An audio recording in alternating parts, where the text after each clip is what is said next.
Grace and peace. I pray all is well. Welcome back for some more conversations about God.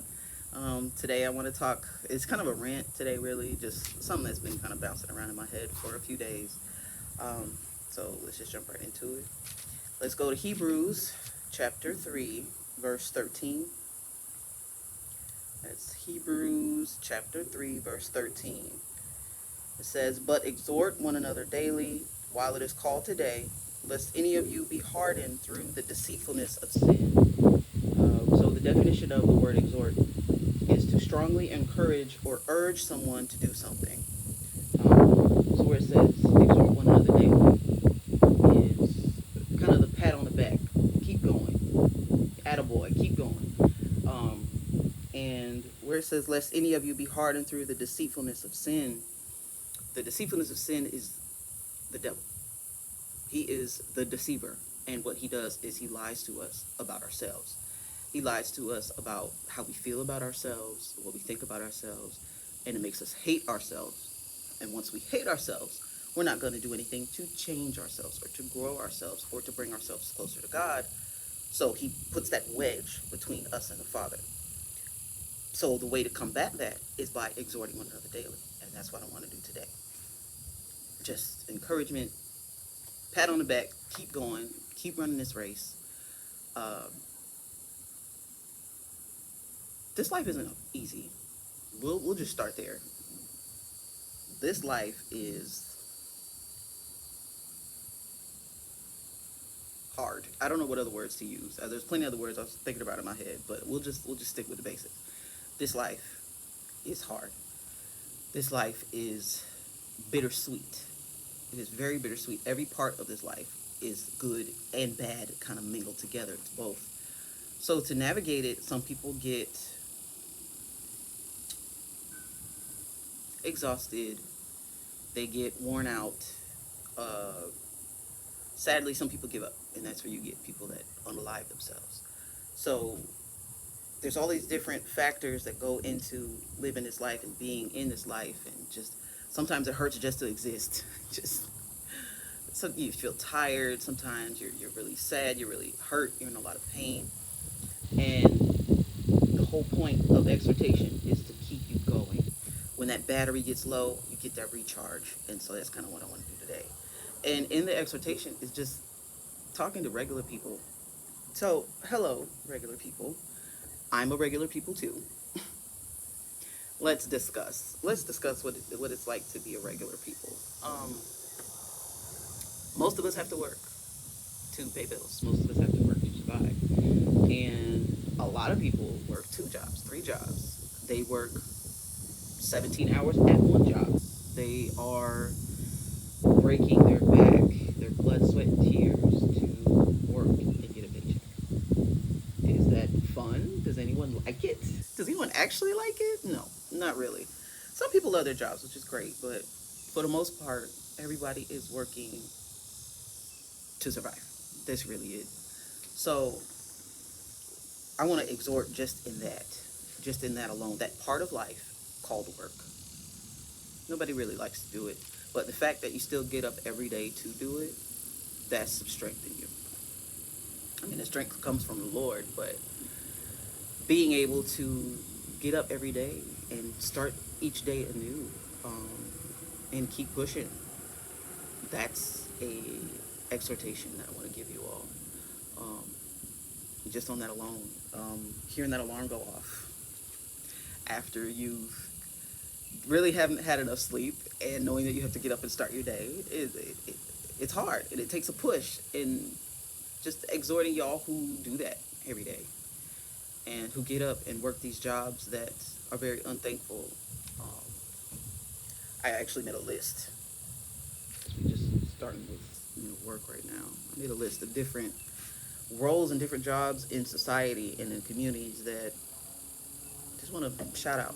Just want to give a shout out to sanitation workers, the people that get our trash. Thank you. Our trash is disgusting. It stinks. It attracts bugs. It's gross. So if they were not here, what would we have? What would we do with our own trash? The whole community would be disgusting, full of trash and full of stench and disgust. because there would be no one to dispose of it. So I thank you, sanitation workers, for getting near our stink and our grossness and our disgustingness to get rid of it for us. I appreciate that. Not many people would do that. The men that work in like sewage, I think the women work in sewage too, like down in the sewers. I seen a video before of this man standing in a manhole and he was like spraying something. There was roaches. There was roaches this big crawling over this man, all over him. And he trying to work. Do you know? I wouldn't be able to do that. I wouldn't be able to survive. No. Once one hit me, I'm shaking it off and I'm running out that hole. So, to the people who go into these deep, dark places to maintain the things that we need to survive daily, thank you. There's a show called Dirty Jobs. I don't know if you've ever seen it. It's an old show. I think it's maybe from over 10 years ago. I used to love that show because it talks about this grunt work that people do that goes into how we live in society, and it's so needed. And it's just like, thank you, because I know I ain't getting out there. So thank you, I appreciate you, teachers and daycare workers, or anybody who puts in an effort to watch other people's children the right way.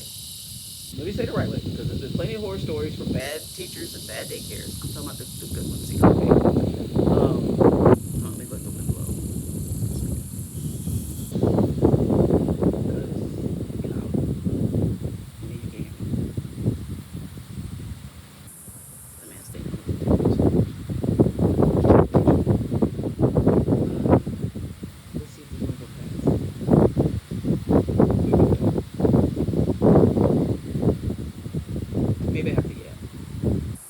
Maybe I just have to yell. I don't know if it's gonna pass quick enough. Hopefully you can hear me.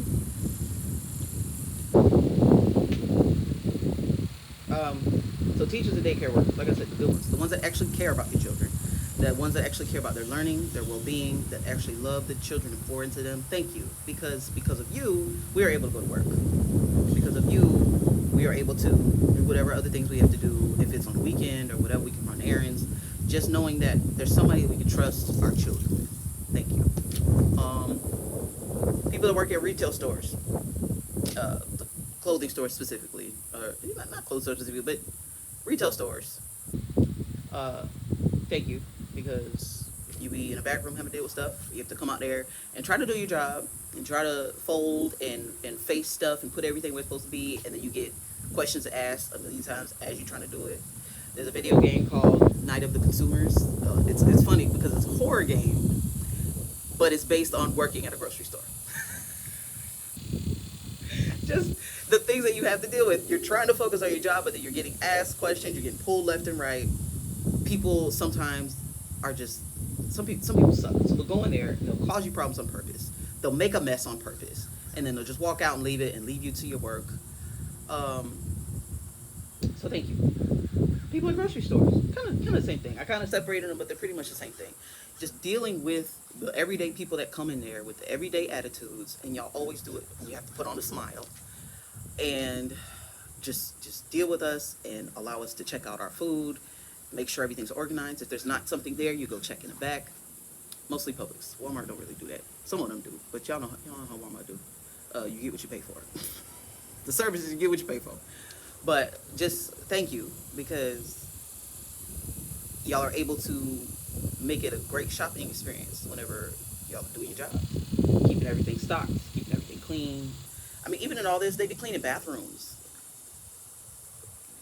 I think I said janitors already. Did I say janitors? I might have skipped janitors, but that goes into it too. Cleaning bathrooms, cleaning public bathrooms.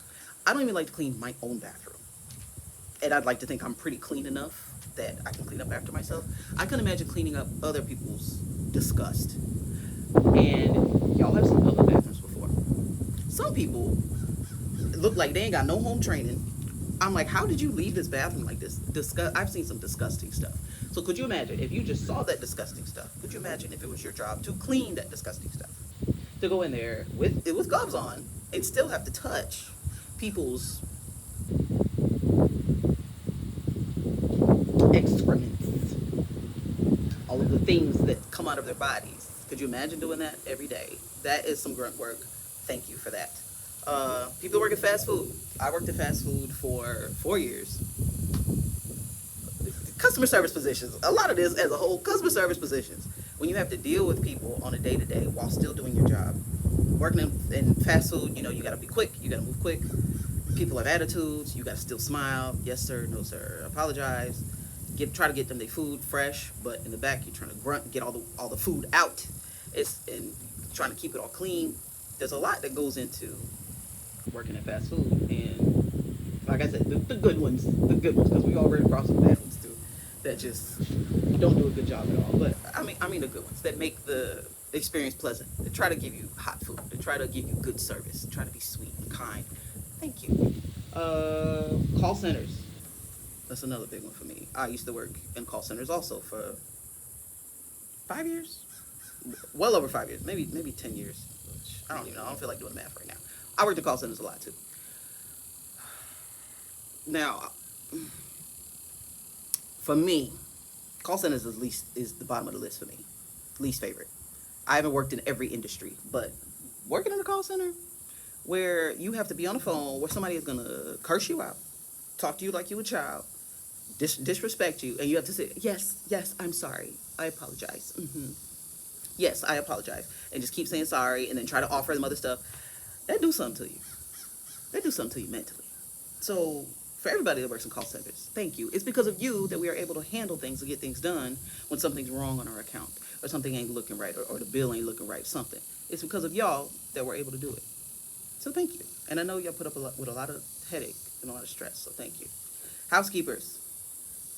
Housekeepers for hotels, housekeepers for the house. Pretty much cleaning up other people's mess. Thank you. Because I can't even imagine hotels. I try to leave the hotel as clean as possible, but there are people out there that they're like, because this ain't my house, I don't care. And they will destroy the room. Some people on purpose because they think it's funny or whatever. And then somebody has to come in and clean that. Like, you're being gross, you're being disgusting. Somebody has to do that. Do you not have care for your other fellow human being that has to come in and clean that? So thank you. Handyman and construction workers. My husband's a handyman, so near to my heart. That's some hard work right there. When I say they be doing some dangerous stuff. My husband had to crawl through an attic before. Like, it was very narrow. He had to literally army crawl on his belly. He was getting scratched up and everything just to install some wires and whatnot.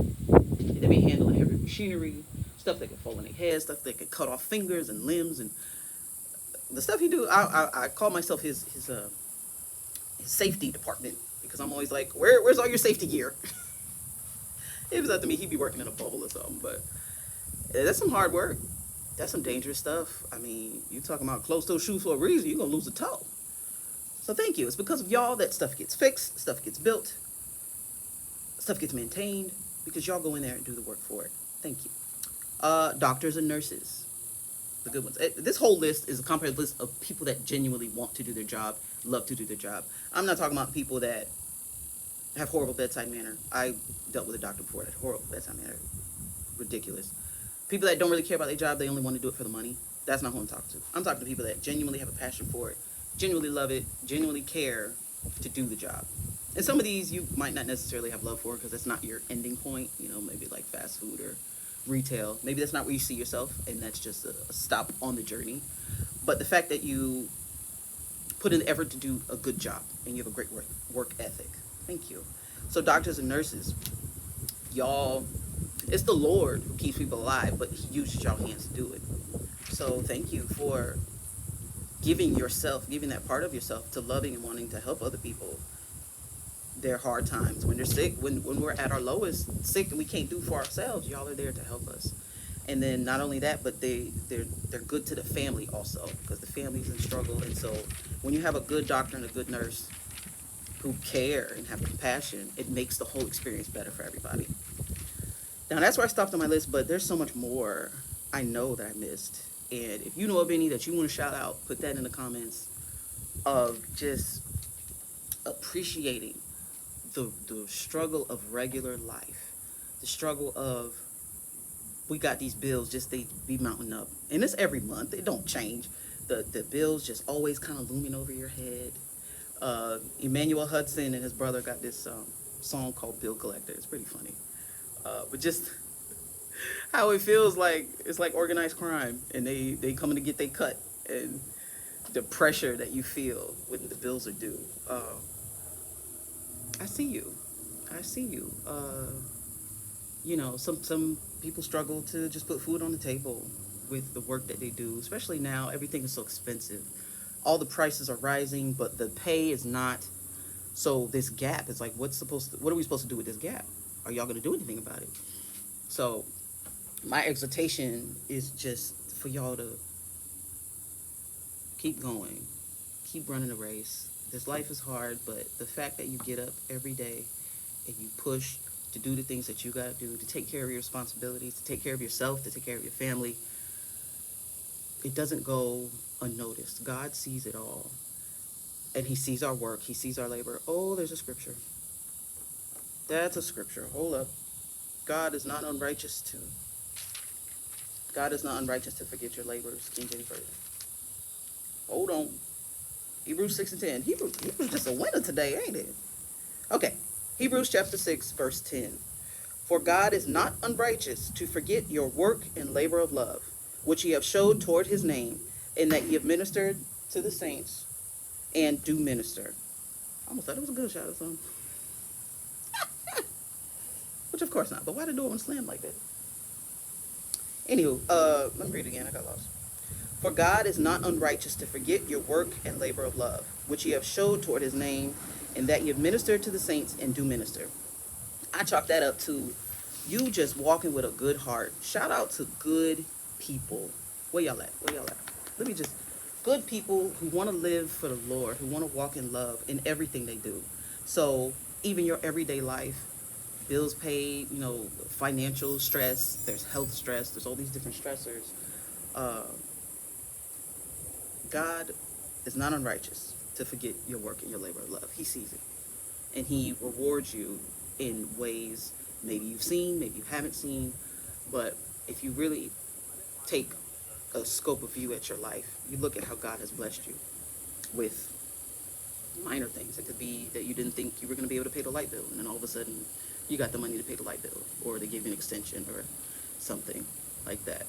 But knowing that God is watching, and the love that he provides and the reward that he provides, especially in the kingdom, none of what we do here goes unnoticed. So the stress of getting up to your alarm when you're exhausted, ending the day, you know, you get off work and you might only have 3 hours left to yourself from the commute, you know, getting up early, the commute to get there and the commute back, and maybe you had to stop by the grocery store, and then by the time you get home, you only got like 2-3 hours. You can barely eat dinner, barely shower when it's time to wind down and go to sleep the next day. So shout out to y'all. Shout out to those who take their children to hospitals because they are very sick and they have to be in and out the hospital every day. So people live in the daggone hospitals, and people live next to the hospital for months at a time. And hearing test results every week changing, one it goes up, it goes down, the stress of that. God sees that. God is with you in that. The spiritual struggle. People that are just struggling to survive, exist, just live. People dealing with depression. God sees you. Don't let that count you out. Don't let the struggles of this life count you out and hold you back from the reward ahead, from the, because the kingdom is reward, the kingdom is a treasure. Don't let the pains of this life keep you from that by slowing you down in your race. Keep going in the race. The devil is, we're like in a race, and we have to like jump over hurdles from time to time. And so that's us just kind of jogging along, jumping over hurdles, and maybe we fall, but we'll get back up and start jogging again. The devil's like this big ass eagle that just comes and like attacks you and tries to knock you off the field, and like just hops on your back and tries to make it real heavy and real difficult for you. He wants to make it hard for us so that we'll quit and so that we'll give up. So don't quit, don't give up. Let this be a reminder that there are a lot of regular people in this world. there's a beauty in just living a simple life. And I say regular. We're all people, but you know what I mean, like regular, not the high life, the fast life, the I got all the money to do everything in the world. I can just open a business if I feel like it, and then if it tanks, then oh well, I'm still fine. That you can take that risk. People who struggle paycheck to paycheck, it's such a huge risk for us to open a business. So shout out to all the small business owners too. But everything we go through, find the beauty in everything that you go through in every single day, good or bad. Um, I'm not a morning person. I I'm a night owl, definitely. I like to stay up late, sleep in. But there's something about the morning that is so beautiful to me. It's the start of a new day. It's just a fresh, clean. It's something about how quiet the morning is, just how calm it is. It's a great beginning to a new day. So just finding the beauty in that, even if you had a hard time waking up, think about, I'm grateful to be alive today, and I'm grateful to give it another go. Today is a new day. Now, the joke always is same-ish, different day. But really, every single day is different. The routine is the same, but you literally have a different day every single day. Nothing happens the same every single day. There's always one change. There could be one factor that's different, but it's different, isn't it? So look at it like that. Look at it as this exciting adventure of you just never know what's gonna happen. It could be scary, and I deal with some anxiety, so I could be pretty scared too. But don't let those fears block you in doing you. That's what the Lord wants us to do. Live our lives. That's what we are here for. Live. Live in Him specifically, because not live to your own devices and your own. You abusing liberty now. You just do whatever the heck you want to do. It's live to Him. Live in His Word. But live freely. Do the things that you want to do. Do the things that make you happy, as long as they align with the Scriptures. Live the best life that you can live. Be the best you that you can be, and growing and just evolving, being your full self. You can only really be your full self when you find Christ. That's the hole that's missing in all of us. There's a song called "There's a God-shaped hole in all of us." So there's a void that we all have that only Jesus Christ can fill. So when you find that first, knock and the door will be open. When I say I can't even put it into proper words. The freedom that Christ brings, that He opens up. And when He says that He allows you to live life abundantly, He exactly means that. Because God is with us in everything, and He will give us more than what we could have ever prayed for or dreamed for. You ask for things in prayer, and He just goes above and beyond with the response. And it's on His timing. Those of y'all who are saying, well, I prayed and it didn't happen. It's on His timing, okay? It ain't up to us. It's whenever He says it's fit, and if it is proper for His glory. Because there's another scripture that says, if you ask anything in the Lord's will, it will happen. I'm not going to get it, but that is scripture, because I'm running short on time. But if we ask anything in His will, it will happen. And it all kind of boils down to just faith in Him. Because it can be scary to walk the unknown, and to live this life which is very unknown and very up and down, and there's good things and there's bad things, and it can be scary. Like you're walking into this dark forest and you don't know what to expect, and it's like that's where faith comes in. Trust in Him. He will never leave you nor forsake you. That is what His Word says, and His Word, His promises are exact. The Lord don't make promises He don't keep. He will always be there for us. So in those dark places, He will walk when we walk through the valley of the shadow of death, we will feel no fear, no evil, because God is with us. So let that strengthen you, really, and let that exhort you in your everyday life. And just these everyday things we do as regular people, having to clean up, having to clean the bathroom and clean the kitchen and cook, and these different things that we have to do that, make up our everyday life. Don't let it be this mundane routine that you just can't stand. Put some life into it. Put some joy into it. Put some music on. Get you some bump going. Like, you have to find the joy. The glass half empty, glass half full kind of viewpoint. It really makes a difference. It really does. When you change your viewpoint, life is what you make it. If you are miserable, your life will be miserable. If you make everything about complaining and this isn't this and this isn't right, that's what your life is always going to be. Count blessings. Okay? So, shout out to all my normal people. May God bless you. Uh, May you search for Christ. You knock on the door and He will answer. And let that, you got to look within. Look to Christ and then look within to grow and just harmonize with the Lord, with nature, with other humans. Uh, so, yeah, I think I'll stop here. There's so much more I could totally vent about on this one topic alone, but just shout out to my other regular people. Keep doing your thing. We are all regular people together. We all have these same struggles. We all look different, but we're all humans, and we all deal with human things.